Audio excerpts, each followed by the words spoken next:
Olá, pessoal. Então, vamos iniciar a nossa quarta e última aula da disciplina de análise preditiva e classificação. Lembrando, né, que na última aula nós falamos sobre dois modelos, né, de algoritmos preditivos. Falamos sobre a regressão linear e falamos também sobre a classificação. E só para a gente relembrar um pouquinho, né, a gente um dos grandes objetivos da aula anterior era separar, né, ou apontar a diferença na aplicação de um algoritmo ou outro, né, na construção de um modelo ou outro. E nós vimos que na regressão linear, o que nós estamos tentando prever é justamente um valor contínuo, né, uma variável contínua. E quando tratamos de classificação, nosso objetivo é fazer a previsão de uma classe, de uma categoria. Essa é a grande diferença entre modelos de regressão e modelos de classificação. E isso é muito importante, né?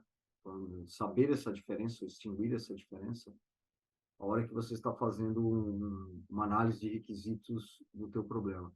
Porque a partir da identificação da tua variável-alvo, se a tua variável-alvo é uma variável contínua ou uma variável categórica, você necessariamente precisa optar por um dos dois modelos. E nós passamos, né, olhamos brevemente um código em Python, onde nós tínhamos a implementação desses dois modelos, inclusive de classificação, nós fizemos uma comparação entre dois algoritmos, o algoritmo baseado em árvores de decisão, o Decision Tree, e o algoritmo conhecido como Random Forest. E nós vimos que houve uma diferença, né, em pontos percentuais na precisão do modelo Random Forest em relação ao Decision Tree, e na aula ressaltei a importância de você aplicar ou construir modelos diferentes para o mesmo conjunto de dados. Perfeito. O que nós vamos fazer hoje nós vamos dar uma olhada agora numa outra área, né, dentro da modelagem preditiva, mas tratando sobre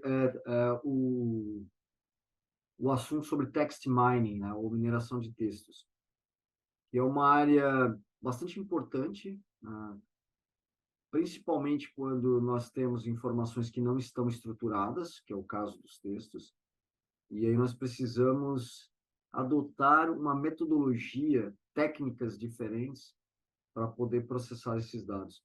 Com o intuito também, né, com o intuito também de criar alguma previsão em cima desse conjunto de dados. Então, o nosso objetivo hoje é aprender um pouco, né, sobre a mineração de textos, quais são as técnicas de limpeza, isso é super importante. Nós falávamos sobre isso na segunda aula, né? Na necessidade de você pré-processar o teu dataset, né? O teu conjunto de dados, antes de fato construir um modelo. Então, a gente vai hoje olhar para esse conjunto de dados, mas olhar para um conjunto de dados em formato texto. E é importante que a gente diga, né, que boa parte, se não a maioria dos dados disponíveis hoje, eles estão em formato texto, né? Então, se a gente olhar para cá, para esses alguns exemplos que eu coloquei aqui, né, nós temos, por exemplo, essa junção, né, entre textos e dados, ou seja, há muitos dados contidos nos textos que nós trocamos, nós construímos, desenvolvemos, enfim, acessamos, e é necessário que a gente consiga extrair esses dados para que a gente possa processá-los e, a partir desse processamento, construir ou desenvolver ou chegar em alguns insights, em algumas conclusões. Isso é muito importante. Então, por exemplo, quando eu falo em contratos, né, olhando um pouquinho para uma aplicação, né, real, você tem contratos, por exemplo, você tem contratos entre empresas, você tem uma série, qualquer relação de negócio, você tem um contrato para mediar, né, para sustentar, para preservar as partes, e nesses contratos você tem dados importantes, né, que estão em formatos texto. Então, seria muito interessante você criar algoritmos, né, para que esses algoritmos de forma automática consigam ler esses contratos e extrair daí informações importantes, ou fazer uma análise do contrato, avaliar risco do contrato, sem que necessariamente eu precisasse de um ser humano fazendo esse tipo de atividade, esse tipo de tarefa. Então, contratos é um bom exemplo, de conjunto de dados em formato texto. E-mails, né? Os tradicionais e-mails, embora a gente tenha ferramentas de troca de mensagem instantânea, os e-mails ainda continuam dentro das empresas, servindo como uma forma de formalização de mensagem entre as áreas, entre as pessoas, e tem muita informação útil nos e-mails. As próprias postagens em redes sociais, né? Da publicação que é feita numa rede social, ela contém uma série de informações, essas informações são úteis, eventualmente, para que eu possa processá-las. Os e-books, né? Cada vez mais frequentes, né? No nosso dia a dia, você tem vários livros hoje disponíveis no formato de e-book, se você puder, você pode ler esses livros, extrair, sumarizar, destacar pontos principais, enfim, olhando para e-books. Os próprios manuais, né? Para quem constantemente trabalha na área de tecnologia, por exemplo, a gente constantemente precisa consultar manuais, né? Os, os, a documentação, né, das aplicações, a documentação de ferramentas, a gente sempre está consultando. Se eu olhar para o mundo acadêmico, eu tenho monografias, dissertações, teses, que são construídas com uma riqueza de dados incrível. E aí a gente tem blogs, etc, etc, etc. Ou seja, isso é apenas uma pequena amostra de exemplos onde nós temos o texto, né, como formato principal e que, eventualmente, são fontes riquíssimas de dados e eu preciso, portanto, processar. A vantagem aqui é que todos eles têm o mesmo formato. Então, quando eu desenho, né, quando eu projeto uma solução baseada em texto, eu posso apontar essa solução para um contrato, por e-mail, para uma postagem numa rede social, enfim, e porque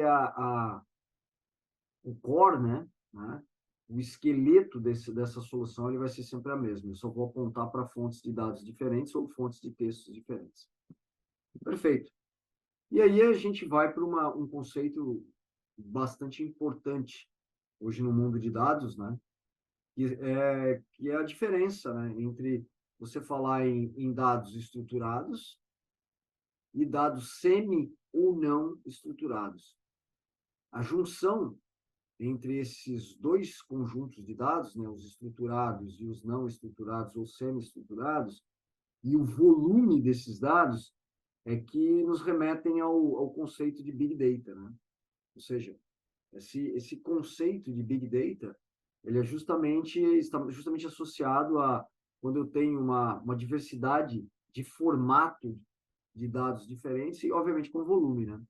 Então, quando a gente está falando em dados estruturados, são os tradicionais dados onde eu consigo representá-los em tabelas, né? Como a gente está vendo aqui, né?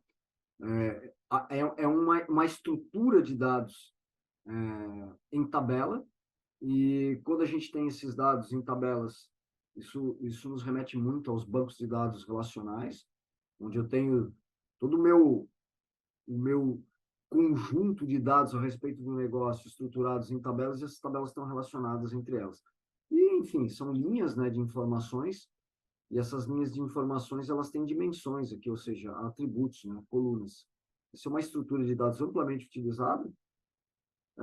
Não acredito de forma alguma que nós vamos superar ou dispensar num curto e médio prazo essa estrutura. Ela é muito fácil de ser manipulada e ela funciona muito bem. Em contrapartida, nós fomos inundados, né, ao longo dos anos, com os dados não estruturados ou semi-estruturados. Por exemplo, aqui a gente tem uma imagem, né, e essa imagem comunica alguma coisa, ela passa uma informação. Aqui a gente está vendo uma placa e duas setas. Então, eventualmente, a gente está falando de uma ciclovia e essa ciclovia ela tem mão dupla. Então, aqui eu tenho uma informação, eu tenho um dado. Só que isso para nós, seres humanos, quando nós olhamos para essa placa, nós conseguimos entender o que essa placa está comunicando. Eu quero, e hoje se faz muito isso, é que um software consiga analisar essa imagem e extrair a mesma informação que nós, seres humanos, conseguimos extrair. Ou seja, tem dados aqui, né? Tem informações nessa imagem. Isso é um dado não estruturado, ele não está no formato de uma tabela como nós vemos aqui à esquerda, mas temos informações aqui. Da mesma forma, aqui embaixo a gente tem uma imagem de um livro, né? Formato texto, que nós vimos conversando no slide anterior. Também não temos aqui uma estrutura de dados em um formato de tabela como temos aqui à esquerda. Mas eu tenho uma fonte riquíssima de dados aqui no livro. E eu também quero, da mesma forma que nós, seres humanos, quando acessamos um livro, né, quando estamos lendo um livro, extraímos informações desse livro, eu quero que o software também seja capaz de ler esse livro, né, de acessar esse livro e tirar as mesmas conclusões. Então, notem que eu tenho aqui, então, imagens, formato texto, e aí eu posso ter vídeos, eu posso ter áudios, ou seja, são todas estruturas, formatos de dados que a gente considera não estruturados. Quando eu comparo, né, obviamente, com dados estruturados que estão em formato de tabela. E eu quero, obviamente, né, trabalhando com ciência de dados, poder acessar esse grande volume de dados em vários formatos e poder processá-los. E, eventualmente, fazer ligações, né, entre essas estruturas, ou seja, eu conseguir pegar uma informação de uma determinada tabela, de um banco de dados qualquer, fazer uma junção com alguma informação de um banco de imagens e, eventualmente, acessar também textos, né, sobre aquela área de negócio, para que eu consiga produzir, no final, um painel de monitoramento ou algum insight que eu tire desses dados que seja possível entregar para uma área de negócio e que seja possível agregar alguma informação, né? E agregar informação significa dizer, sei lá, para a área de negócio, de grande, digamos assim, na sua maioria, na maioria das vezes, quando eu falo em agregar valor à área de negócio, a gente está falando basicamente sobre dois aspectos, né? Ou eu aumentar a receita, ou eu reduzir custo na empresa. Então, e aí eu tenho várias formas de aumento de receita, várias formas de reduzir custo, e eu quero enxergar essas informações, esse conhecimento, para que eu possa fazer um ou outro, né? Através dos dados. Ok, e quando a gente fala de mineração de texto, ou processamento de textos, a gente está falando de uma área dentro da área de inteligência artificial chamada de PLN, ou processamento de linguagem natural, ou Natural Language Processing, né? É um NLP, a sigla em inglês. E essa sub-área, digamos assim, de processamento de linguagem natural, ela vem recheada de métodos e técnicas e abordagens que eu posso aplicar para, de fato, processar essa linguagem natural, seja textos ou mesmo um áudio, né? Uma linguagem falada. E, eventualmente, né? Eventualmente, não significa dizer que sempre eu vou utilizar esse processamento dessa linguagem natural para fazer classificação de textos, mas, eventualmente, estou interessado em fazer isso, né?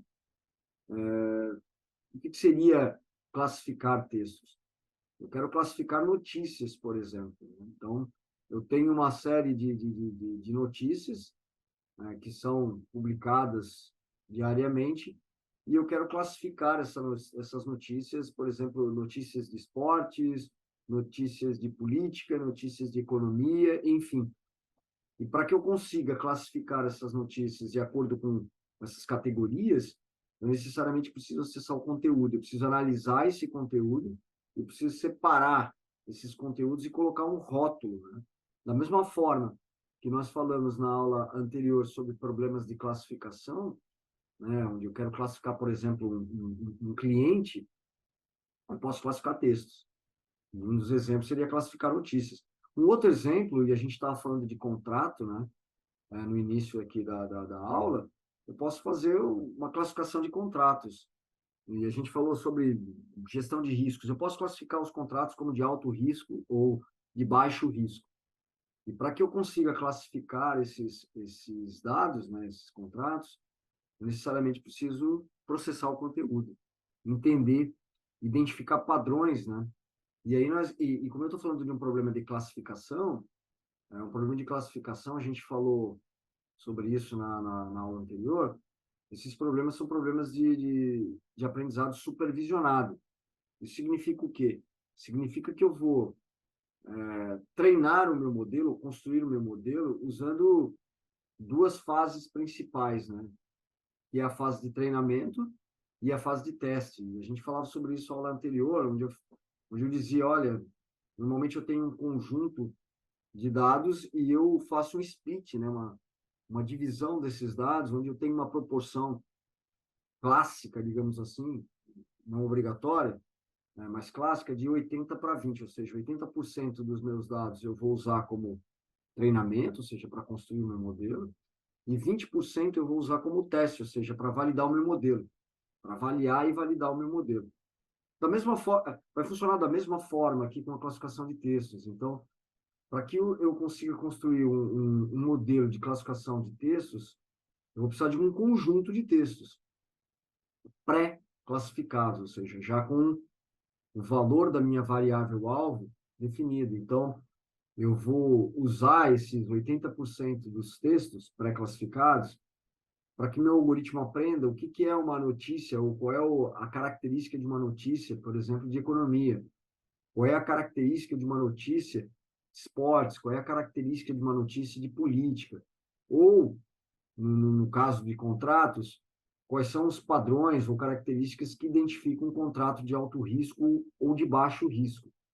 Então, primeiro eu preciso fazer isso, só que agora, diferente do problema que a gente viu na aula anterior, que eu tinha uma tabela, né, um dado estruturado, onde eu tinha informações lá de saldo, de saldo bancário, sei lá, de idade, entre outras características do cliente, para que eu pudesse conceder ou não um crédito, isso estava muito estruturado, muito pronto para eu utilizar. Aqui eu tenho textos, e eu preciso transformar esse texto em alguma estrutura que meu algoritmo consiga processar para que, de fato, ele consiga identificar esses padrões. Esse é o desafio quando eu trabalho com textos. Por isso que eu preciso dessa área chamada de processamento de linguagem natural. E aí, obviamente, que eu tenho alguns métodos e algumas técnicas. Alguns, né? São vários, a gente vai passar alguns deles no livro. A gente discorre um pouquinho mais sobre esses métodos e técnicas, mas uma das primeiras coisas que a gente faz é analisar a frequência de palavras, né? Então, se eu encontro muito as palavras caro e superfaturado num texto, isso já me dá uma dica do teor, ou da tipo de informação que eu estou tratando naquele texto, né? Eu estou falando de preços, né? De preços de mercadorias, ou eu estou falando de preços de projetos, mas, enfim, eu já tenho uma ideia que eu estou tratando de alguns valores aqui, né? E valores de venda ou de negociação. Então, uma das primeiras coisas que a gente faz é analisar a frequência de palavras no texto. Uma outra técnica muito utilizada é o que a gente chama de colocação, ou seja, eu posso ter bigramas ou trigramas, ou seja, quando eu tenho estruturas de palavras onde elas vêm aos pares, né? Ou, no caso do trigramas, quando eu tenho três palavras que vêm em conjunto. Por exemplo, é muito comum a gente utilizar esse termo economizar tempo. Elas estão juntas, né? Então, se eu começo a identificar num texto as palavras economizar tempo, isso já me dá uma ideia do que aquele texto trata, tomar decisões. Então, eu começo, além de analisar a frequência individual de palavras, eu começo a analisar a composição entre elas. Se essa composição são expressões, manter contato com. Então, isso se chama colocação, a forma como eu disponho as palavras no texto, e se eu tenho bigramas ou trigramas de palavras. E uma outra técnica, e aí muito mais rebuscada, muito mais complexa, é quando eu analiso o contexto, né? Por exemplo, eu tenho duas frases aqui. O nome começa com a letra A. A letra da música é ótima, Eu tenho a palavra letra na primeira frase, tenho a palavra letra na segunda frase, mas em contextos completamente diferentes. Embora seja a mesma palavra, são contextos diferentes, eu preciso analisar contexto também. Então, notem que as técnicas de mineração de texto, ou processamento de linguagem natural, elas precisam olhar para o texto e extrair informações desse texto. Mas como é que eu extraio informações do texto? Né? Então, como é que eu preparo os dados para que eles consigam ser processados? E aqui a gente tem um diagrama que explica essa preparação ou a ideia por trás da identificação desses padrões nos textos. Então, notem o seguinte, eu tenho dois momentos aqui. O momento A, que é o treinamento, e o momento B, que é a previsão. Basicamente, o que a gente falou, o que a gente fala sobre os algoritmos de classificação. Eu tenho a etapa de treinamento, ou aprendizado, quando de fato eu construo o meu modelo, e tem a etapa de previsão, a etapa de teste, quando eu exponho o meu modelo, quando eu insiro, na verdade, no meu modelo, alguns dados que ele desconhece, mas que eu já sei o resultado, para eu poder comparar e ver se ele está acertando ou não. Então, vamos entender um pouco aqui qual é a ideia, né, desses dois diagramas, já que eles estão interligados aqui, ó. São duas etapas, e a etapa de previsão depende completamente do treinamento. Então, notem aqui, eu tenho um algoritmo de aprendizado de máquina, esse meu algoritmo é o algoritmo responsável pela criação do meu modelo, é ele, de fato, que vai construir o modelo. Opa, desculpa, deixa eu voltar. É ele que vai construir o meu modelo em última instância, mas quais são as informações que eu passo para esse algoritmo? Quais são as entradas? Então, notem que eu tenho aqui embaixo, eu vou olhar primeiro para a linha de baixo, eu tenho uma entrada, e essa entrada é um texto. Né? Então, esse retângulo aqui está representando um texto normal. Né? Então, a partir da informação desse texto, eu preciso extrair características desse texto. O que é extrair características? É o que falávamos no slide anterior. Frequência de palavras, colocação, né? Se eu tenho bigramas ou trigramas, se eu tenho o contexto da palavra dentro do texto. E essas características, elas são transformadas num vetor de características. É um array, né? Notem o que a gente está fazendo aqui, na verdade. Como eu tenho um dado não estruturado, eu estou criando uma estrutura de dados, nesse caso um vetor, para acomodar as características do meu texto, para que a máquina, né, para que o meu algoritmo consiga processar. Então, eu vou extrair informação dos textos, né, frequência de palavras, bigramas, enfim, e colocá-los aqui, esses caracteres, dentro de vetores. E vou inserir o vetor, um vetor de características que eu vou inserir aqui no algoritmo. Ao mesmo tempo, para cada um do texto, eu informo um label, ou seja, uma categoria. Então, quando eu informar, nós falamos de classificação de notícias. Então, imagina que eu estou pegando uma determinada notícia aqui como entrada, estou extraindo as características desse texto, né? Verificando quais são as palavras, qual é a frequência, enfim, colocando essas características em vetores, num vetor, e informando, ó, quando esse vetor for inserido no meu algoritmo, eu estou dizendo, ó, essas características aqui são de notícia de economia. Então, notem que eu estou fazendo aqui um treinamento supervisionado. Eu informo as características através do vetor e digo ao mesmo tempo qual é a saída, né? Qual é a categoria da notícia, a economia. Aí eu leio uma próxima notícia, né, no meu conjunto de dados, da mesma forma extrai as características e falo, olha, esse outro vetor de características, isso é uma notícia de política. E vou fazendo isso sistematicamente, né, um conjunto de dados que seja razoável para que eu consiga ter um resultado que seja útil, né? E eu vou fazendo isso durante o processo de treinamento. Quando eu terminar o processo de treinamento, esse meu algoritmo aqui, ele vai ser capaz de criar um modelo de classificação. Agora é como se, o meu algoritmo aprendeu, ele conseguiu identificar características das várias categorias de notícia. Então, meu modelo está criado. Uma vez que o meu modelo esteja criado, eu passo para a etapa de previsão ou teste. Então, o que eu quero fazer agora? Eu vou informar uma notícia no formato texto novamente, mas notem, essa notícia ela não estava no meu conjunto de treinamento, é uma notícia nova. Eu informo a notícia e executo o mesmo processo. Eu extraio características e coloco essas características no vetor e informo para o meu modelo de classificação. Só que agora, o meu modelo de classificação é que vai me dar o label, que vai me dar a saída. Então, ele vai me dizer, ó, essa notícia que você acabou de transformar num vetor, ou seja, o meu modelo está enxergando, na verdade, só o vetor, ele vai dizer, ó, esse vetor de características aqui é de uma notícia de esportes. Eu, obviamente, sei qual é a saída, porque a gente separou isso para o treinamento, e posso comparar depois para utilizar algumas métricas aqui, verificar quantas vezes o modelo acertou, qual é a precisão, se ele está errando mais da classe de esportes ou da classe de política, enfim, eu posso criar uma série de indicadores para avaliar e validar o meu modelo. Mas notem que a característica é exatamente essa, ou seja, a etapa de treinamento, eu informo ao mesmo tempo as características do texto e a classe a qual ele pertence. Uma vez que esse algoritmo cria o meu modelo de classificação, eu informo somente a notícia, né, extraio as características e peço para o meu modelo informar qual é a saída. Dessa forma, eu tenho um modelo de classificação de texto. E aí eu posso classificar contratos, eu posso classificar e-mails, como, por exemplo, classificar e-mails como spam ou não spam, eu posso classificar notícias, eu posso classificar artigos científicos. E notem, o processo é exatamente o mesmo. Por quê? Porque a entrada é a mesma. Seja um e-mail, seja um artigo científico, seja uma notícia, ou seja um contrato, eles estão em formatos texto. Eu noto que isso é muito legal, né? Uma vez que eu implemento essa estrutura, essa solução ela vai servir para todas as entradas que sejam textos. Ótimo.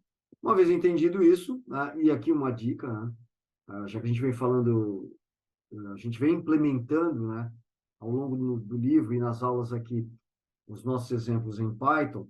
O Python ele fornece uma biblioteca chamada NLTK, que é o Natural Language Toolkit, é um conjunto de ferramentas, digamos assim, especificamente para processamento de linguagem natural. O que você vai encontrar aqui? Você vai encontrar uma série de funções, né, de métodos pré-definidos que você pode aplicá-los diretamente nos seus textos. A gente vai ver aqui, ao longo dessa aula, eu trouxe um exemplo aqui de um classificador, né, de frases, né, e a gente usou a NLTK, ou seja, essa biblioteca para processar. Eu ganho produtividade, eu não preciso reescrever as técnicas que a gente falou há pouco, elas têm funções já pré-definidas, então eu não vou reescrever do zero um código para processar o meu texto. Eu vou usar as funções que estão aqui embutidas nesse kit de ferramentas para processamento de linguagem natural. Então vamos lá. Mais uma vez vou reforçar aqui no livro, essa sequência de execução ela está muito mais detalhada, aqui eu pensei, né, as partes principais em função do tempo que a gente tem para a aula, mas é possível que a gente entenda aqui, meu objetivo é que vocês entendam o fluxo de aplicação das técnicas até que a gente chegue no resultado final. E lá no livro você tem uma explicação mais detalhada de cada uma dos comandos, né, que nós utilizamos aqui para processar esse texto. Aqui um primeiro exemplo, depois a gente vai para a aplicação, mas só para a gente ter uma ideia do uso da biblioteca. Então, por exemplo, aqui eu estou usando o primeiro comando, import NLTK. Então, eu estou importando o toolkit, né?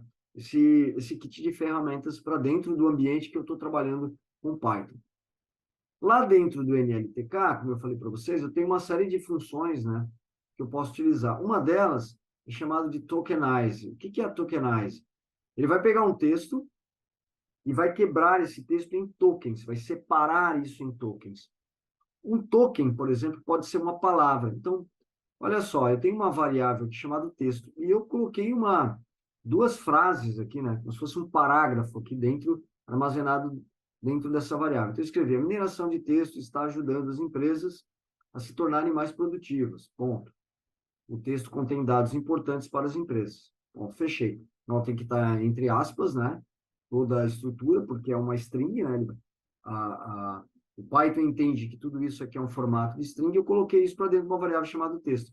Bom, como eu já importei o tokenize aqui, o que eu estou fazendo agora? Eu estou passando, então, ó, tokenize, e eu estou usando o método aqui, word tokenize, ou seja, eu quero quebrar em tokens, em unidades de palavras. Isso está pronto, gente. Isso é uma função pronta. Ela já está disponível para vocês toda vez que você usa o NLTK. E aí, o que eu preciso fazer agora? Eu vou passar como parâmetro, né, aqui dentro de parênteses, o meu texto, que é a minha variável que eu criei aqui em cima, com essas duas frases, e eu preciso informar para esse método que eu estou usando o idioma português, porque obviamente que eu posso usar idiomas diferentes, e é importante que o método saiba que idioma que eu estou utilizando. Então, eu estou dizendo que eu estou usando português. Quando eu executo esse comando aqui, eu estou jogando isso para dentro de uma variável chamada token. Ele vai criar uma lista para mim. Olha só, abriu o colchete aqui e fechou aqui embaixo. Então, eu sei que isso aqui é uma lista. E ele quebrou para mim, ele identificou exatamente todas as palavras que eu tenho aqui, inclusive a pontuação, ó, tem um pontinho aqui. Então, ó, e ele criou ó, tudo entre apóstrofos, para dizer assim, ó, agora você tem a palavra A palavra mineração, a palavra D, a palavra texto, a palavra está, e assim sucessivamente, inclusive com a minha pontuação. Mas por que isso seria importante? Poxa, você não gostaria de analisar a frequência de palavras? Agora você tem as palavras todas separadas e eu posso usar outros comandos, outras funções para identificar quantas palavras tem no meu texto, quais palavras aparecem com mais frequência, enfim. Então, isso aqui é para ilustrar a facilidade quando você utiliza uma biblioteca como o NLTK para processar o teu texto. Então, agora eu posso, né? Notem que eu estou continuando aqui com o NLTK, então, ó, eu estou importando aqui um método chamado de FracGist, ou seja, é a distribuição de frequência, ou seja, como é que é a frequência de palavras. E olha o que aconteceu aqui, que legal. Lembra, a gente colocou, quando a gente executou esse comando, a gente criou uma lista chamada token. Eu coloquei o nome token, o nome da lista. Você pode colocar o nome que você quiser, isso é uma variável, uma lista. E aí eu estou dizendo aqui, ó, para o meu método FracGist, eu estou passando como parâmetro só o token, que é aquela lista de palavras que a gente extraiu do texto. E aí, eu jogo isso para dentro de uma outra variável chamada fdist, e aqui eu estou mostrando o fdist. O que ele fez para mim? Ele disse, ó, ele transformou isso aqui numa estrutura chamada dicionário, e ele falou, ó, a palavra texto aparece 2 vezes, a palavra as 2 vezes, a palavra empresa 2 vezes, você tem 2 pontos na palavra, a letra A aparece uma vez, e assim sucessivamente. Então, com praticamente dois comandos, né, o tokenize e o FracGist, eu pego qualquer texto, quebro, divido esse texto em palavras e consigo identificar quantas vezes cada uma dessas palavras aparecem no meu texto. Ou seja, rapidamente eu construí aqui aquela primeira técnica que a gente viu em slides anteriores, que é analisar a frequência de palavras, com praticamente dois comandos, né? Claro que a gente escreveu um pouquinho mais, porque teve que importar, jogar para dentro de uma variável, mas eu estou usando dois métodos pré-definidos. E aí a gente começa a trabalhar e processar um pouco isso, porque, notem, quando eu quero analisar um texto para identificar o teor desse texto, a informação, que tema esse texto está tratando, eu preciso eliminar uma coisa que a gente chama de stop words. O que são stop words? São palavras que têm pouco ou nenhum significado. Então, quando eu olho para a palavra, por exemplo, artigos definidos, a, o, ou indefinidos, né? Uns, alguns, essas palavras têm pouco significado, né? Ou advérbios, ou preposições, para, de. Então, eu quero extrair essas palavras do texto, eu quero tirar essa palavra, porque ela não vai me dar nenhum significado, ela não vai me dizer qual é o assunto que aquele texto está tratando. E notem de novo que o NLTK, eu posso importar aqui um outro método chamado stop words. E olha que legal. O que eu estou fazendo aqui? Ó? Eu estou criando aqui stop words, e aí stop words da onde? Do idioma português, porque eu preciso dizer, né? Ó, eu estou usando o idioma português. Então, você me tira as stop words. E o que ele está fazendo nesse momento? Ele está pegando um corpus é um conjunto de palavras.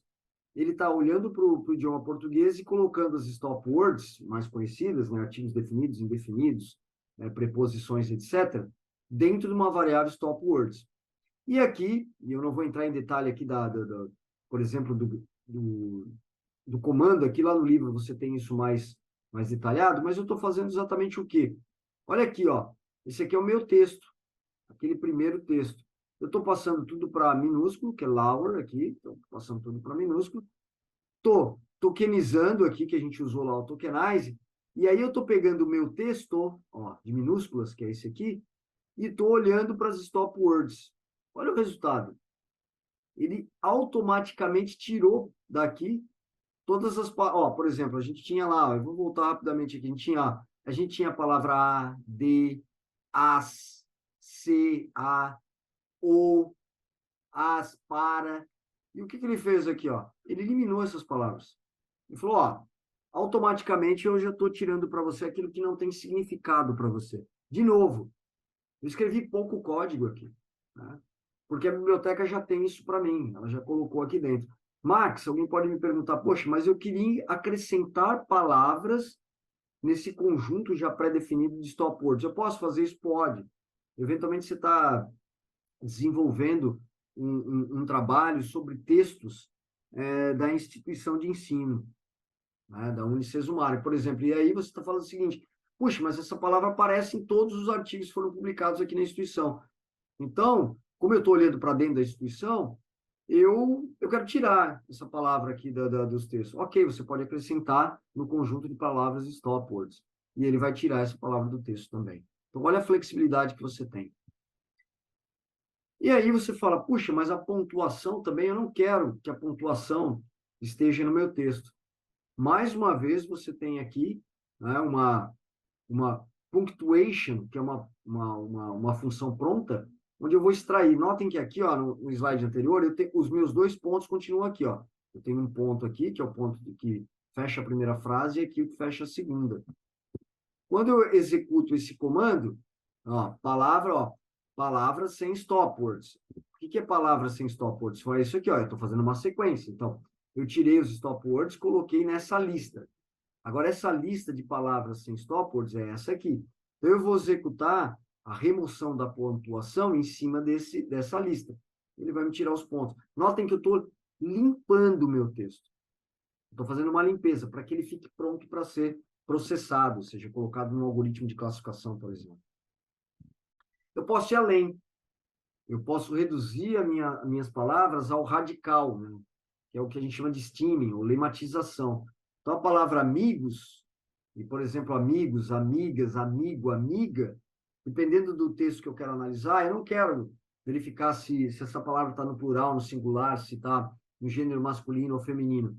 Então, eu posso reduzir isso ao seu radical, amig, que, ó, o amizade, carreira, carreiras.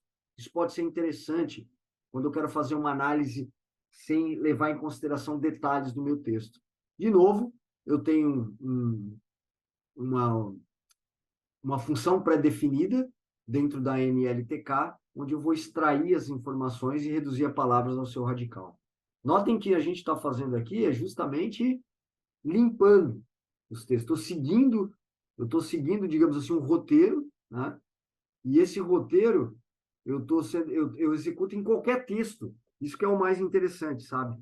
Porque, seja qual for o texto que você pegar para processar, você vai ter que quebrar as palavras, o texto em palavras, você vai ter que eliminar as stop words, você vai ter que eliminar pontuações, eventualmente reduzir a palavra ao seu radical. Então, são técnicas que você vai aplicar sempre, toda vez que você for utilizar um conjunto de dados em texto.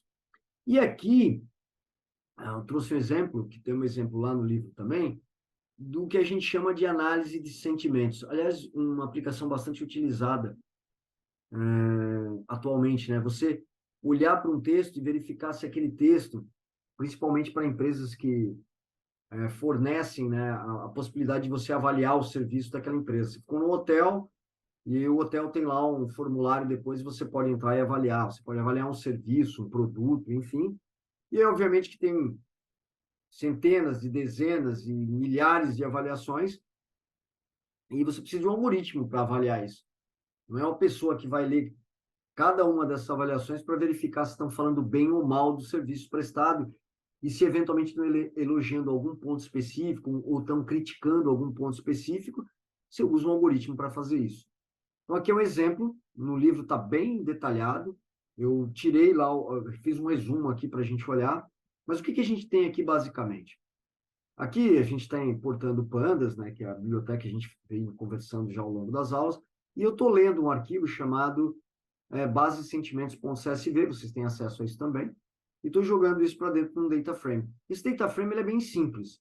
Ele tem uma coluna que é uma frase e ele tem um sentimento.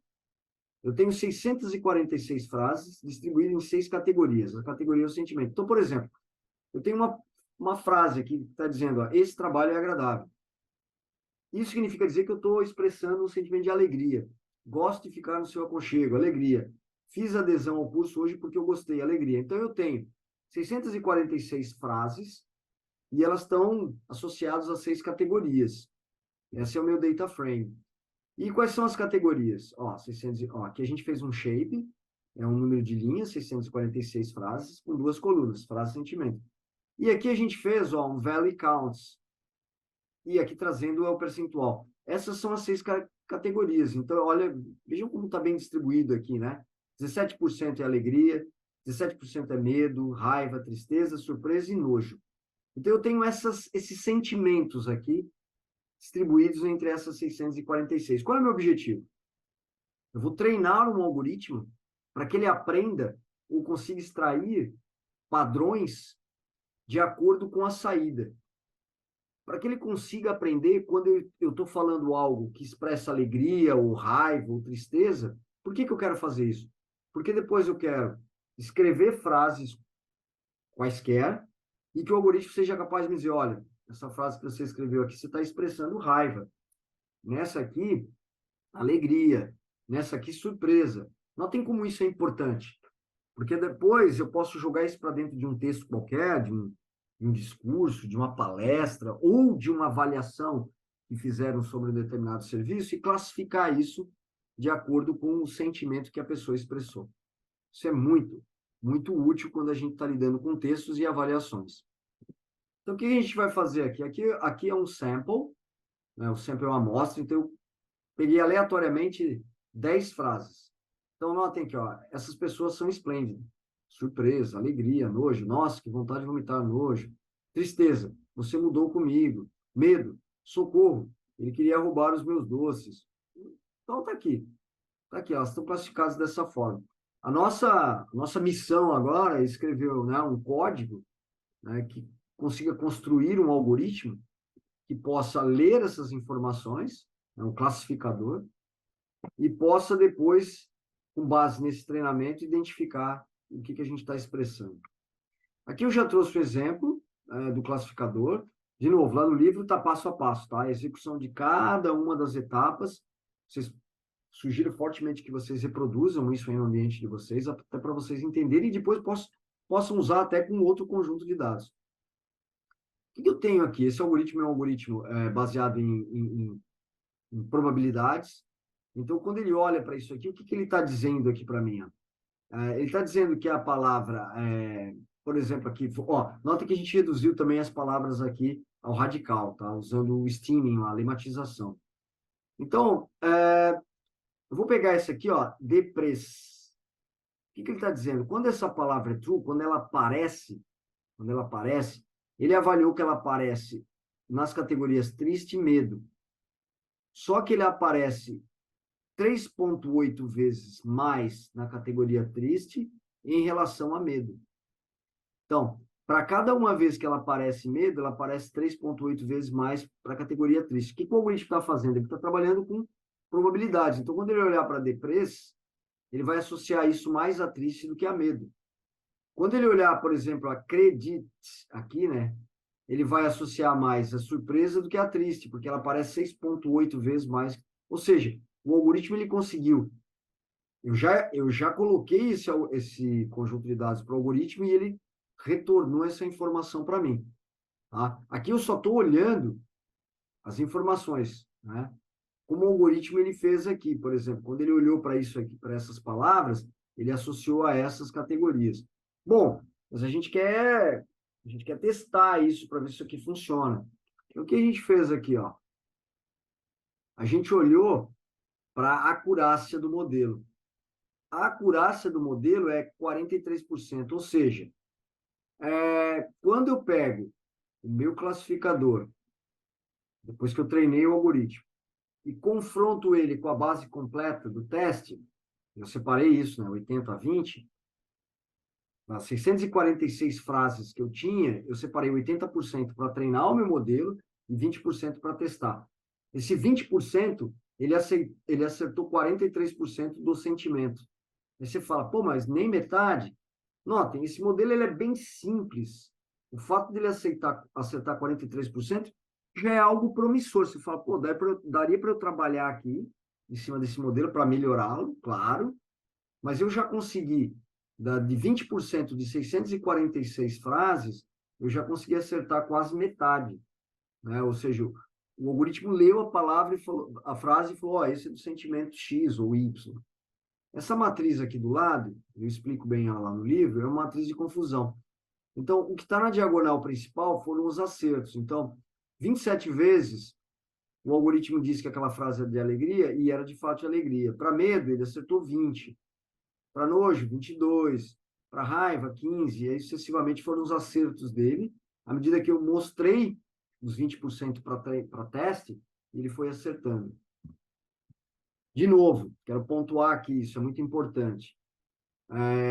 Isso é um exemplo bem simples, até para a gente estar usando aqui do ponto de vista didático, né, para mostrar para vocês, mas que tem um potencial enorme para você conseguir classificar sentimentos de acordo com, sei lá, com o texto que você está querendo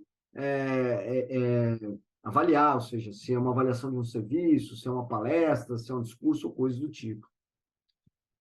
E aqui a gente faz um teste bastante interessante. Lá no livro a gente faz mais testes lá.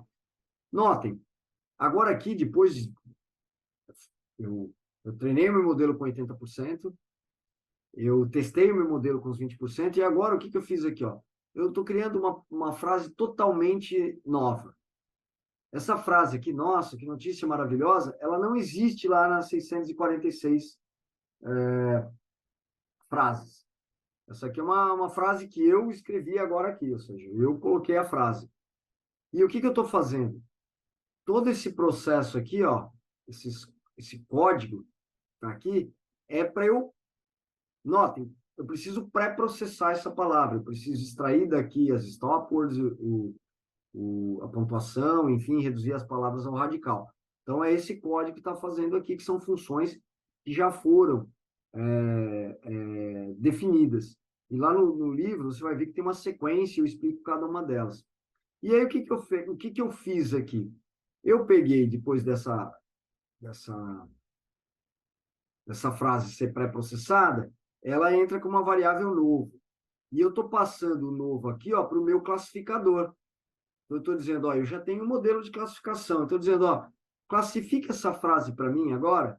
E olha o que ele fez aqui. Ele pegou e fez o seguinte. Ele jogou as 6 categorias, ou 6 sentimentos, e falou o seguinte, ó, há uma probabilidade de 14% dessa frase ser de alegria.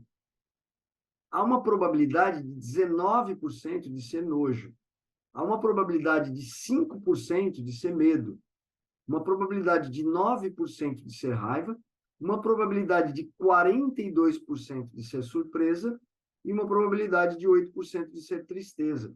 Então, o meu modelo ele é capaz de agora, esse modelo que nós acabamos de criar, você vai ver no livro, você pode criar o seu modelo aí, né? Ele lê uma frase nova e devolve para você, para cada uma das categorias, a probabilidade daquela frase pertencer àquela categoria. E notem que aqui ele está me dizendo que a maior probabilidade de 42% é muito maior em relação às outras de surpresa. Então, quando eu olho para a frase, nossa, que notícia maravilhosa, faz sentido, né? Eu falo, poxa, essa é uma frase que expressa muito mais surpresa do que as outras categorias. Você podia até falar, puxa, mas isso poderia ser alegria, enfim. Mas notem que o algoritmo, embora, apesar de ele acertar do total do teste que a gente fez, 43%, ou apenas 43%, quando eu jogo frases aqui, obviamente que você pode ficar brincando, e eu sugiro que você faça isso, escrevam outras frases aqui, obviamente que alguma coisa você vai falar, ih, aqui não ficou legal. Sim, claro, né? Ele digamos assim, um modelo, um projeto inacabado. Eu precisaria trabalhar em cima desse modelo para refinar um pouco mais esse modelo, para deixar ele mais preciso. Mas isso já é uma ideia de que é possível você construir hoje um classificador baseado em análise de sentimentos, um pouco código, ou seja, fazendo uso o quê? De bibliotecas prontas, como no caso aqui o NLTK. Então isso é muito legal, porque isso te abre um leque de possibilidades incrível. Você pode aplicar isso dentro da sua empresa, você pode fazer um projeto pessoal, você pode criar uma aplicação nova baseada em classificação de texto, fazendo análise de sentimento.